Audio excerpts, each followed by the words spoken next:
Hello? Can folks hear me?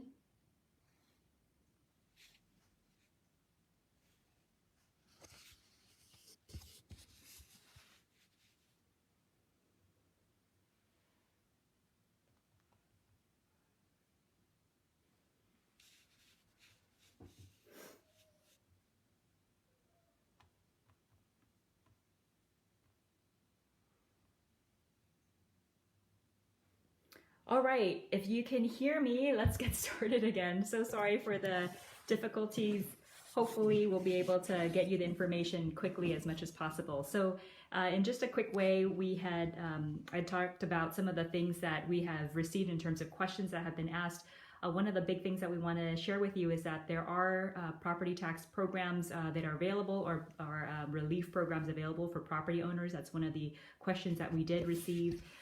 One of the things that you should know about is that we have, let me just adjust this real quick.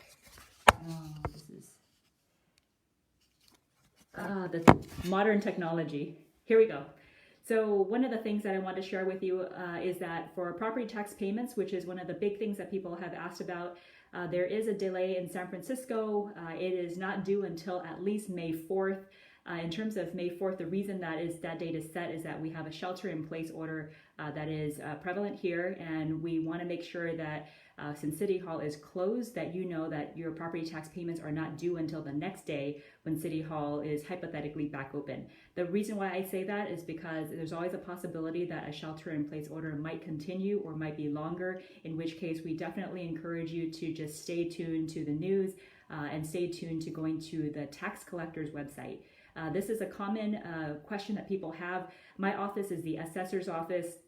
We actually don't do any of the property tax collections, and we also don't do any of the penalty waivers. And so I just want to make sure that people know that the website you're going to is not the assessor's website for that information, but it is to go to San Francisco's Treasurer Tax Collector's office. They will have information posted about when property tax payments are due. And again, just so people know who live in San Francisco, currently your property tax payments are not due until at least May the 4th.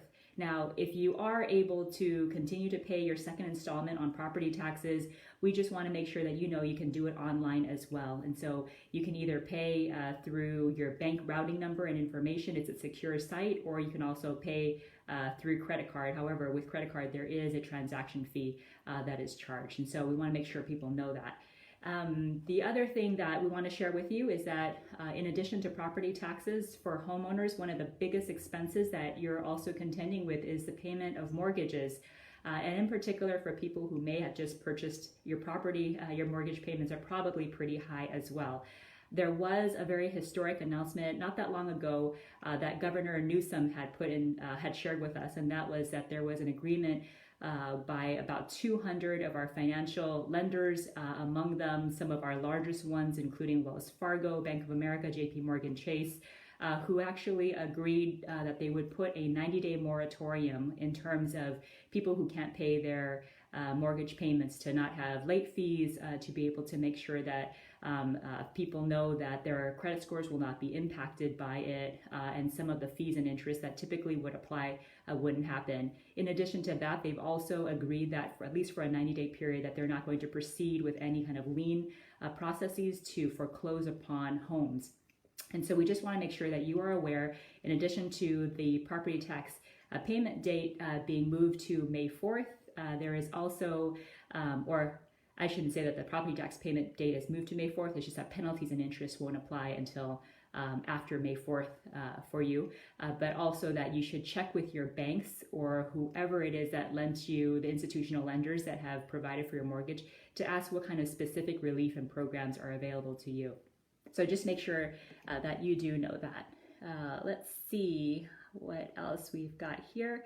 I know that we had a number of different questions that people had asked us.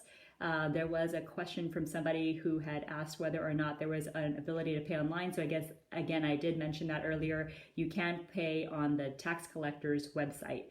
So make sure you go there. All right. The other thing that we want you to know about is a little bit more about some of the federal stimulus programs.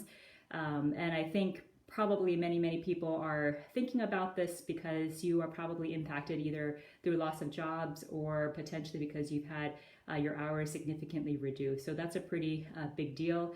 As you know, there have been actually a number of stimulus packages that have been passed at the federal government level. The first one dealt primarily with healthcare resources and so on.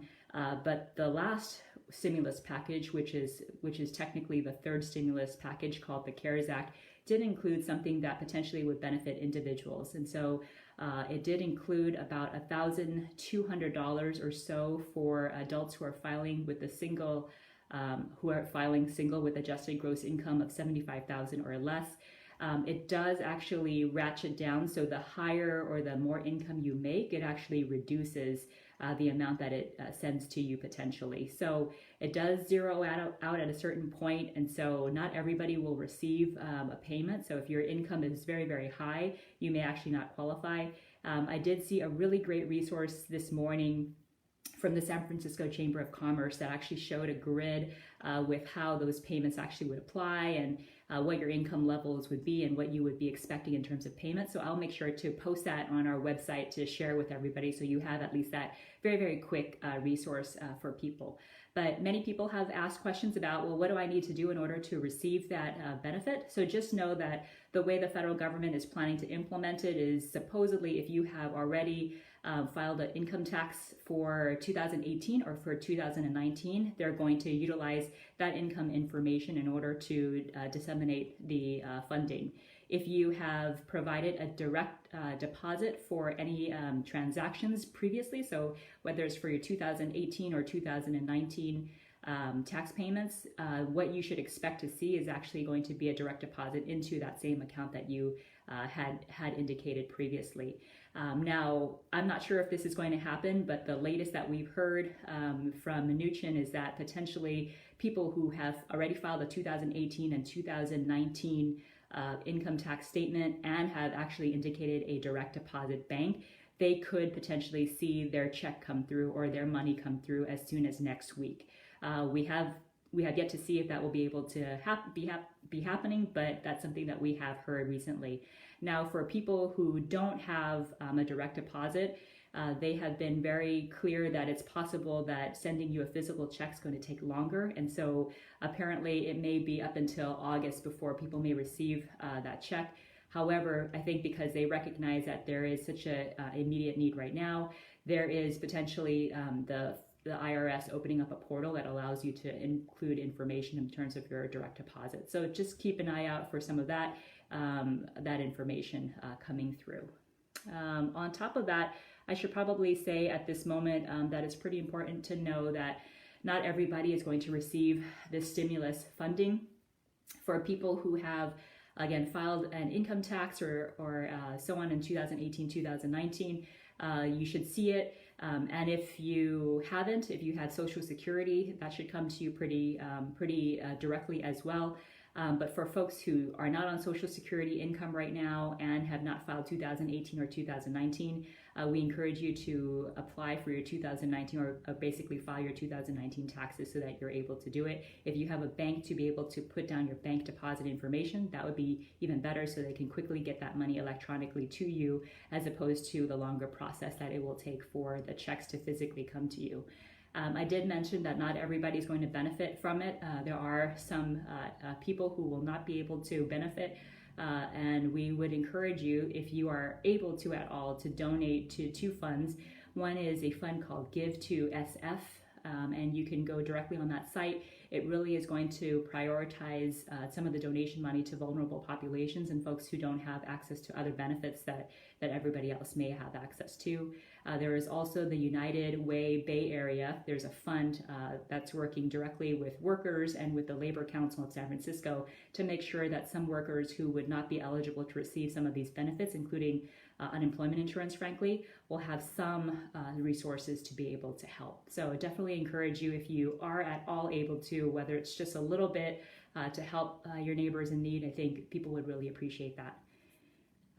Let's see what else.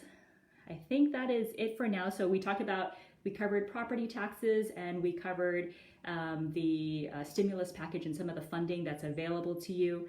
I guess I could take a lot of questions for people. If there's anybody that has questions, I have a few here that I want to make sure to answer. Again, Randy, we answered your question earlier about how to pay online. So yes, there is a website to the tax collector's website where you can put in your information. We have a second question from Melba, who asked, can my sons play basketball on the San Francisco Rec Park's basketball court near our home since they are all sheltering in place together? Unfortunately, Melba, the answer is no. With the latest public health order, sports courts, public sports courts like tennis courts, like basketball courts, picnic areas, dog parks that are gated are actually closed to the public right now. So unfortunately, the answer to that is no. We're going to be putting a link on our website that shows you the order and kind of what some of the specific impacts are so that you can see that directly, Melba. We have a question from Michael. So Michael, you had asked, can coronavirus be transmitted by delivery? So I think that the best way to answer that is that there are some very specific resources and suggestions that the CDC has provided in terms of how we should interact with going to grocery stores, how we should interact with deliveries into our home, and they have some very useful suggestions in terms of making sure that we're not only keeping distancing, but if someone is delivering products to your home, whether it's packaging or food or wherever it may be, that you ask people to leave it on your doorsteps and then you can bring it in yourself, just to minimize sort of the person-to-person contact as much as possible. They also have recommendations on that website, which we're going to be posting on our link as well, that speaks to what you should be doing when you are unpacking your packages, how to make sure that you clean your hands and wash your hands, and to make sure that the packaging is sort of safely discarded as you kind of go about how it is you receive new deliveries or packages and so on. So again, I think the best answer to it is to make sure that you go to the CDC website and take a look at all of their recommendations in terms of how to go out into the public, how to receive packages and information. What else? I should say also with regards to property taxes that there is a question about, well, let's just say that May 4th is the deadline for the due date, but I am still unable to pay it. What are the recourses? Well, if there is a situation where you are truly impacted by COVID-19, there is also a possibility to receive a waiver of penalties and interest through the tax collector's office. So I definitely encourage you to take a look at their website again for information on the waiver process for penalties and interest. So that's just something that we wanted to make sure to mention to you. I think that's it for now. Let's see what I see. Hey, Tony, good to see you. Haven't seen you in a while. Thanks for tuning in. Anne, thank you for tuning in. Vicente, thanks so much for tuning in. George, good to see you. All right. Any other questions from folks?